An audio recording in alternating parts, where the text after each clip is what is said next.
I don't know when this is going to air for other people, but right now in Yeah. my life, it's February.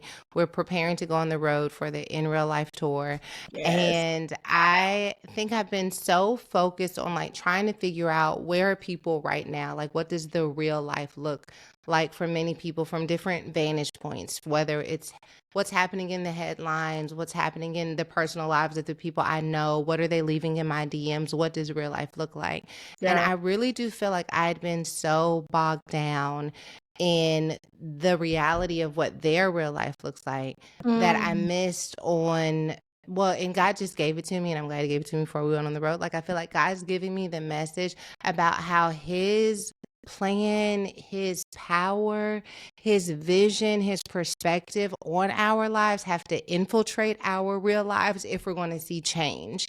And I yeah. think when you start talking about like how far we can go, if this God is who our God is, who we Yeah. have discovered Him to be, who generations have said He was, yes, this is our real life. Yes, this may be your reality, but also this does not have to be your destination. You still have air in your lungs. And so, what is the destiny connected to this moment? And I feel like that is the mandate that each of us must answer in this moment, in this generation, in this Yeah. era of what's happening in the world. Is like, yes, this is real, but Yeah. God can work in this real life moment. And I feel like there's just an infiltration and integration that must take place where we're trusting, where we're seeing the reality, but also infusing it with the power and authority of God's sovereignty over it all.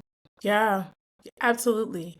And for many of us, I think a lot of what I'm seeing is like people are beginning to realize like I cannot have a greater investment in the circumstances than I do in my relationship with God.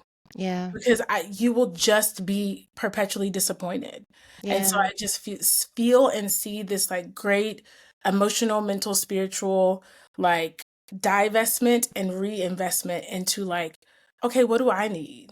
Yeah. Because I can't wait on the world to treat me with dignity. I can't wait on the circumstances to make me feel good. I can't wait on the job. I can't wait on the relationship. I can't wait on the perfect friendship. If nothing changes out here, what am I going to do? How am I going to show up? And what do I feel called to do? Because I think a lot of people feel right now helpless. Yeah. And as much as that doesn't feel good, that is such a great place for therapists because I tell my Mm. clients whether you believe in my God, but whether you're a Christian or not, it requires faith to believe that you can heal, period. Yeah. It requires faith to believe that you can become something that you've never been before, right? And to work towards that step by step.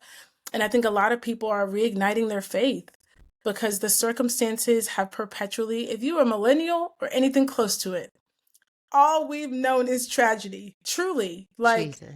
Like from elementary school to now, like every Yeah. expectation we were taught to put our hope in has fallen short. And I actually think that has allowed the power of God to be so clearly taken a hold of for many people. Because it's like, I cannot wait. Y'all tell me housing market this, the eggs price. I don't know what's going to happen, but I know I have to stick with something that's sturdy, and that's the power of God.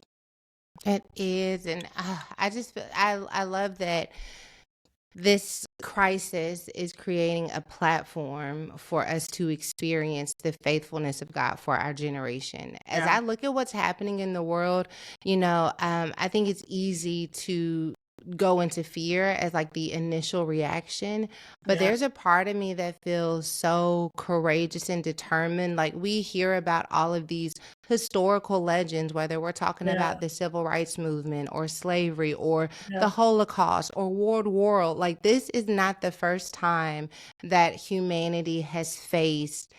challenges and difficulties that felt insurmountable. This is Yep. our turn. And Yep. if this is our turn, what will our response be? If the whole world as we know it falls apart and becomes Mm. something we've never seen before, can we trust that in the midst of it all, that we will be okay? Like, as long as I am connected to Jesus, as long as Yeah. I understand where my true rest is, where my true peace is, where my true comfort is, then Yeah. I will not be so invested invested in making sure the world stays the same as much as Yes. I am committed to changing the world as the world changes. You know what I Yes. mean? Like, we Yeah. got to be willing to change the world as the world changes. And I feel like so too many of us are just watching the world change and wondering where we're going to fit in the change. But we have to respond to the change with Yeah. kingdom decisions, kingdom healing. Yep. And I just feel like the work you're doing is so critical in snapping people to attention. Yeah. And by coming to attention, I don't even mean like this fight, you know what I mean? Because I think we're like, okay, if I got to come to attention, I got to put on my gloves and hit in the ring, get in the ring sometimes. But Yeah. sometimes it's being one with your body. It's taking Yeah. the time to assess what you need in this changing world. And I just don't think that we will survive it without being fully present.